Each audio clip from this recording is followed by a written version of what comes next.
안녕하세요, 카랩 이광환입니다. 오늘은 더 뉴 렉스턴 스포츠 칸을 만나보겠습니다. You can't take back them things you already done. No. You blame things that you do on somebody else. 네, 이번에 새롭게 화장을 고친 더 뉴 렉스턴 스포츠 칸, 이름이 더 뉴 렉스턴 스포츠 칸, 꽤 길어졌습니다. 진화를 할 대로 한 차라는 뜻이기도 하겠죠. 화장을 좀 고쳤는데 어디를 바꿨을까요? 페이스리프트 치고 인상이 많이 달라졌습니다. 렉스턴도 페이스리프트를 거치면서 라디에이터 그릴을 키웠었죠. 이 라디에이터 그릴의 크기가 차를 딱 봤을 때 차의 덩치를 좀 가늠하게 하는 그런 역할을 하기도 하거든요. 이 렉스턴 스포츠 칸 라디에이터 그릴의 면적이 상당히 많이 넓어졌죠. 기존 렉스턴 스포츠나 렉스턴 스포츠 칸보다 훨씬 더 당당한 느낌을 연출하고 있습니다. 코가 상당히 멋있어졌어요. 이 헤드램프 자체는 전과 동일하거든요. 하지만 이 라디에이터 그릴이 확 커져서 훨씬 더 당당해 보입니다. 그리고 요 레터링 칸도 추가됐고요. 여기 보시면 되게 오돌도돌한 보석 같은 디테일들도 추가돼서 상당히 그릴, 저는 되게 마음에 들어요. 되게 성공한 화장 같습니다. 두 번째 요소, 바로 수직형 LED 안개등이죠. 여러분 팰리세이드 나왔을 때 현대차에서 강조하길 당당한 느낌을 내기 위해서 수직선을 많이 썼습니다 라고 했었는데, 이 렉스턴 스포츠 칸도 마찬가지예요. 확실히 이 픽업 트럭 덩치가 크잖아요. 지금 길이도 5m가 넘고, 큰 덩치를 그냥 어차피 큰 김에 더 커 보이도록, 더 터프해 보이도록 화장을 고쳤군요. 성공적인 방향이에요. 자, 그리고 이 아래쪽에 보시면 빨간색 철제 히드 플레이트가 들어갔죠. 오프로드를 달리실 때 이런데 손상이 많이 되거든요. 이 정도라면 든든하게 저 안쪽 라디에이터 그릴이랑 서브 프레임이랑 하부 부품을 잘 보여줄 것처럼 생겼어요.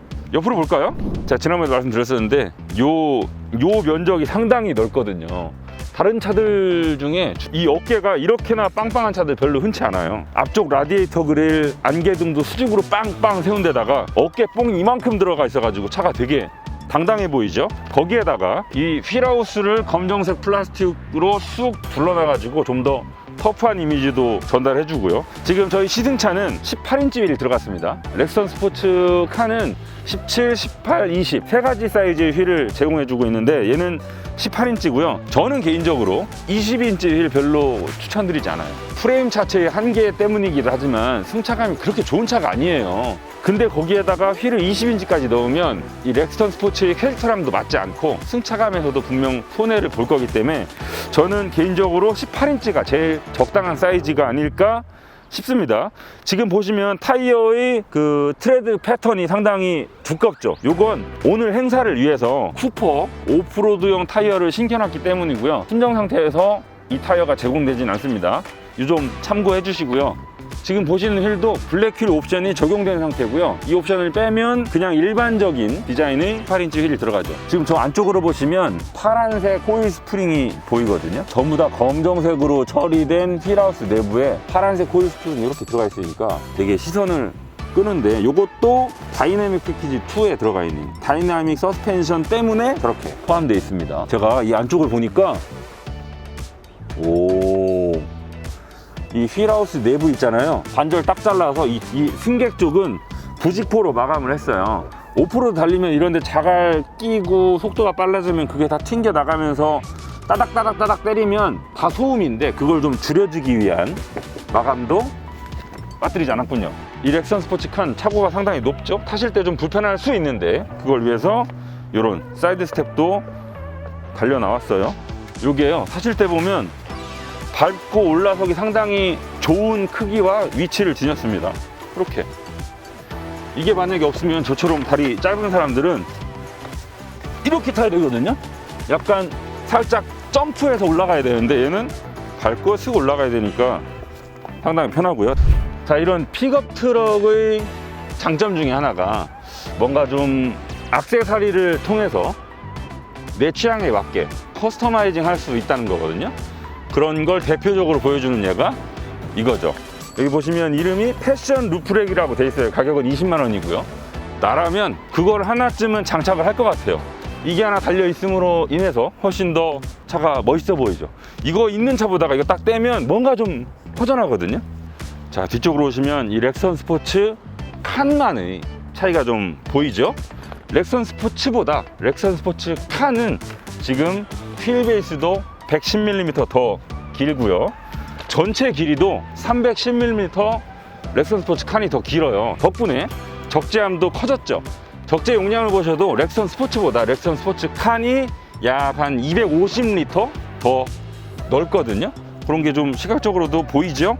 아, 적재할 수 있는 무게도 달라요. 렉선 스포츠는 400kg이고 렉선 스포츠 칸은 500kg짜리, 700kg짜리가 있습니다. 5링크를 넣으시면 500kg, 리프 스프링을 넣으시면 700kg까지 실으실 수 있죠. 사실 최대 적재 중량은 그 자율 신고제여서 그렇게 큰 의미는 없다는 점 참고해 주시고요. 자, 뒷모습도 제법 변화가 눈에 띄죠. 이 리어램프 면발광 방식을 도입했고요. 방향지 시등은 아직 벌브 타입이긴 한데 픽업이잖아요. 픽업은 세련된 느낌보다 되게 터프한 느낌을 강조하는 차여서 뭐 오케이.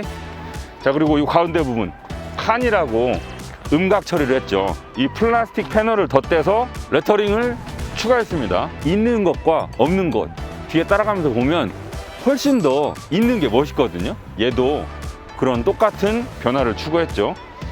요거 멋있는데?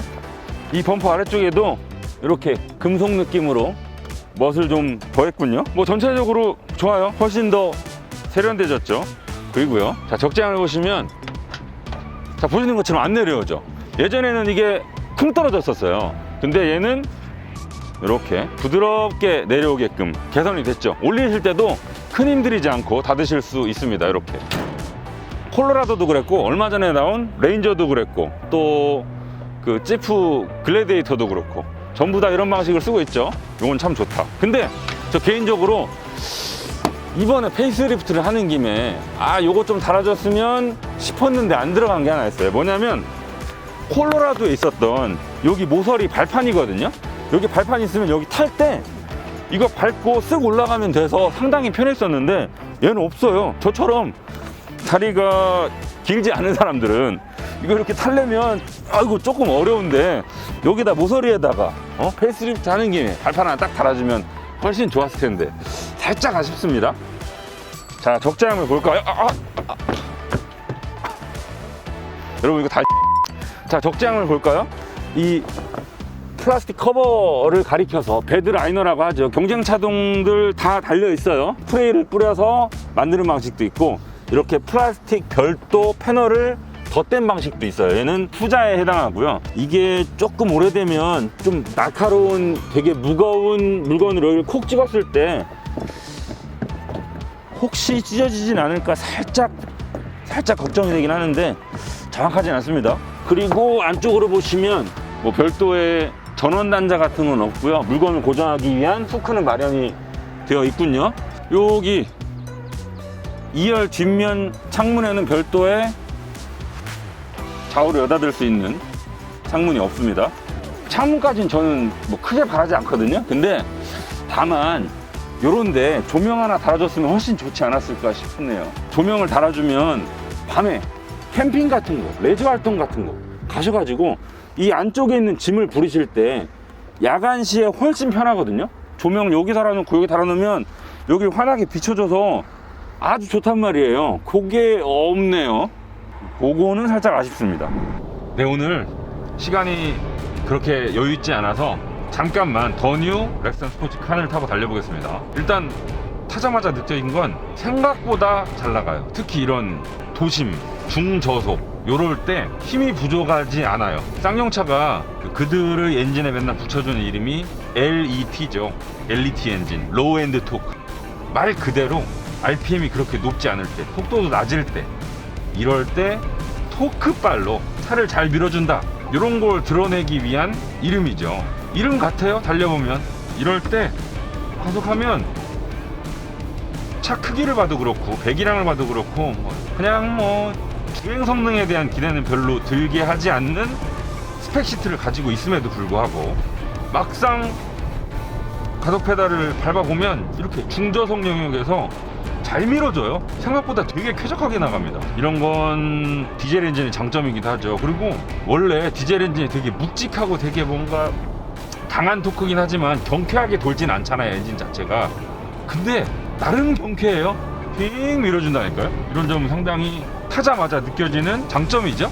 그리고 재밌는 건 렉스턴 스포츠랑 렉스턴 스포츠 칸을 놓고 봤을 때 다 똑같은데 출력도 187마력 똑같고 배기량도 똑같고 다 똑같은데 토크가요, 렉선 스포츠 칸이 차가 조금 커진 만큼 토크도 조금 키웠더라고요. 단순히 차 크기만 늘린 게 아니고 파워트레인도 신경 썼구나 라는 걸 알 수 있는 대목이고요. 그리고 변속기, 아이신에서 만든 자동 6단을 넣고 있죠. 별로 할 말이 없어요. 변속기는 요즘 뭐 다다나가 추세인데, 예를 들면 레인저 같은 경우도 자동 10단이 들어가 있잖아요.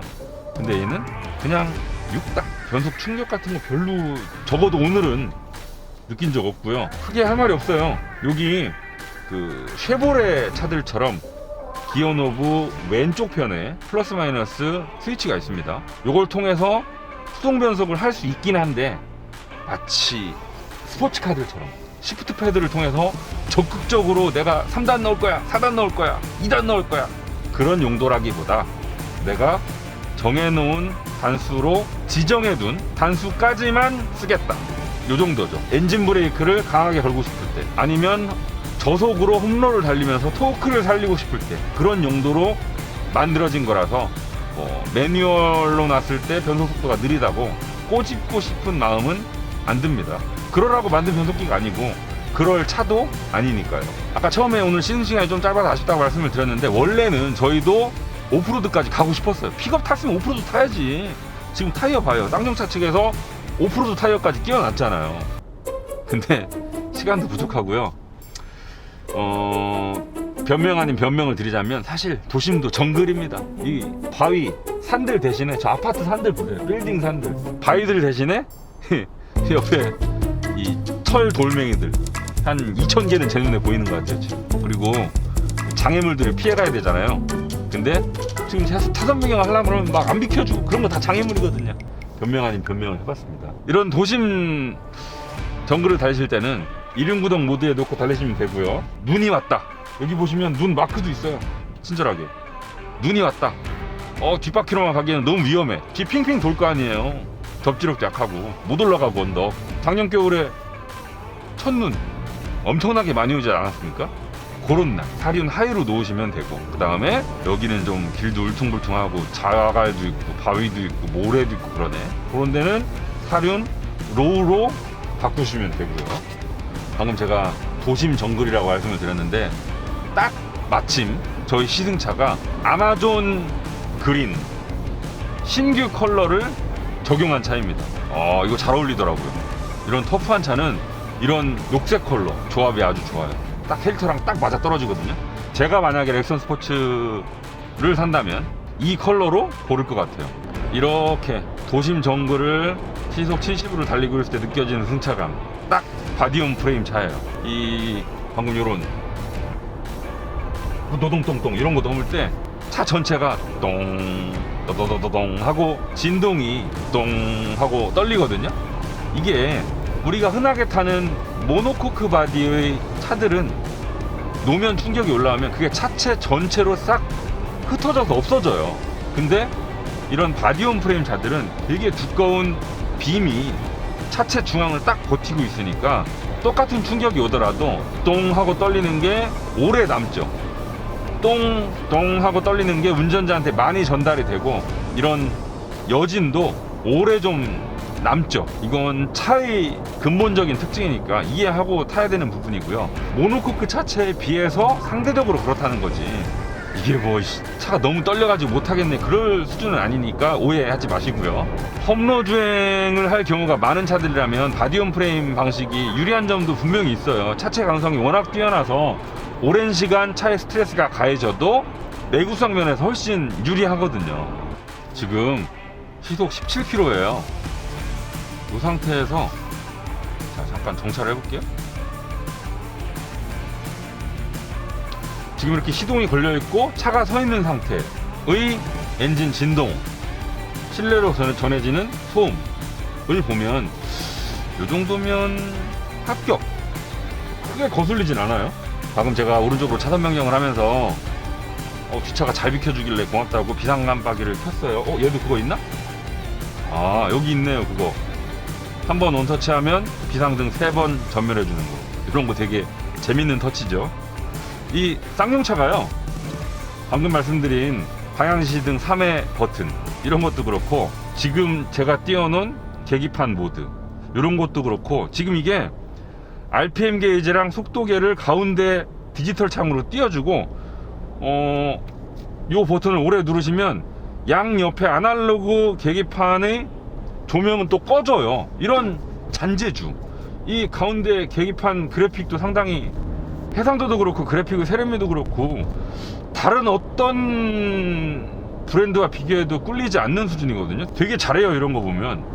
제가 예전에 렉선 타면서 쌍용이 의외로 이런 거 되게 잘한다 라고 말씀을 드렸더니, 야, 왜 쌍용이 하면 의외야? 쌍용도 잘할 수 있지? 라고 누가 댓글을 달아주셨더라고요. 사과할게요. 쌍용도 잘할 수 있죠. 근데 쌍용이 만드는 차들이 보통 오프로드 중심이고 터프한 차들을 만드는데, 거기 들어가 있는 이 인포테인먼트 시스템, 그래픽 이런 게 되게 세련돼서, 그래서 말씀드렸던 거거든요. 지금도 이런 건 만족스러워요 진짜.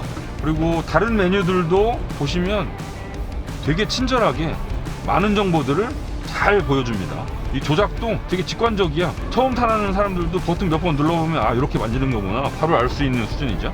자, 이번 렉선 스포츠 칸에 들어가 있는 운전자 보조 시스템을 보면 앞차 출발 알림이 있고요, 전방 추돌 경고 있고요, 차선 이탈 경고 있고요, 후측방 접근 경고 있고요. 뭐 요 정도? 픽업들과 비교했을 때 이 정도의 운전자 지원 장비라면 풍족한 수준이죠. 훨씬 비싼데도 부족한 경우가 많거든요. 이 정도면 픽업치고, 승용차들이랑 비교하지 말고 그냥 트럭 픽업치고 괜찮은 수준입니다. 또 렉선 스포츠 칸을 오랜만에 타면서 특이하다고 새삼 깨달았던 것 중에 하나가 뭐냐면 이 스티어링 기업인데요. 지금 보세요. 지금 여기를 기준 삼고 쭉 돌리잖아요. 여기서부터 자 돌릴게요. 하나, 둘, 3바퀴가 더 돌아가요. 보통 승용차들이 한 2.6, 7 요 정도인데 얘는 무려 3바퀴가 넘어요. 아니면 오프로드를 자주 가게 되는 SUV, 픽업들을 보시더라도 2.9? 3바퀴 그 정도거든요. 근데 얘는 한 3.2 되나? 3이 넘어요. 그래서 지금 골목길 같은 데서 좌회전 우회전 하려고 막 돌려보잖아요. 그러면 내가 평소에 달리던 것보다 한 이만큼은 더 돌려야 내가 생각한 곳으로 방향을 틀어요.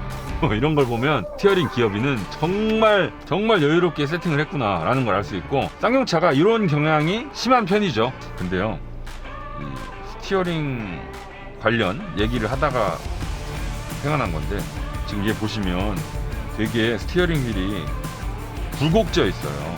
여기 썸레스트 있는 부분도 툭 들어가 있고, 얘는 나와 있고, 이런 데도 각 들어가 있고, 되게 아래쪽은 두껍고 위쪽은 가늘고 우락부락하거든요. 나름 저는 이 스티어링 휠의 디자인 그렇게 마음에 들진 않아요. 처음에 차를 딱 타자마자 쥐면 이게 림이 좀 얇아서 그립감이 그렇게 좋다는 생각도 들지 않고요. 물론 뭐 스포츠카들처럼 BMW M처럼 아주 두꺼운 림을 바라는 건 아닙니다.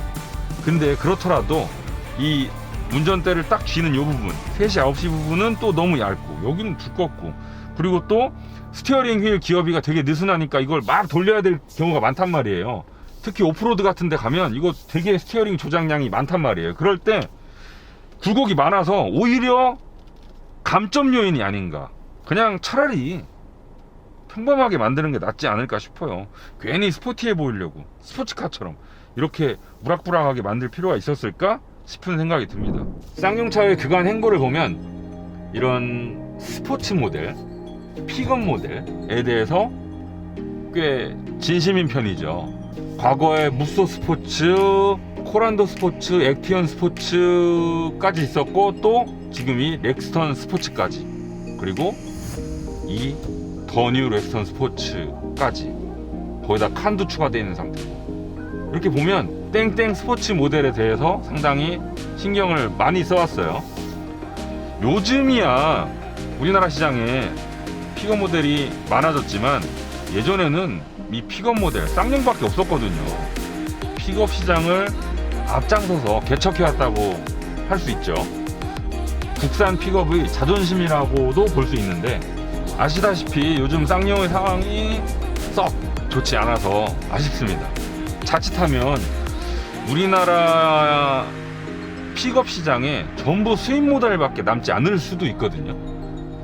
그렇게 되진 않았으면 좋겠고요. 이 렉선 스포츠 칸 자체만 놓고 보더라도 제가 오랜만에 타보니까요, 의외로 되게 편하고 편의장비 있을 거 다 있어서 우리나라 소비자들이 원하는 픽업의 모델에 상당히 가깝게 만들었구나. 국산 브랜드로서의 장점을 꽤 잘 살린 것 같아요.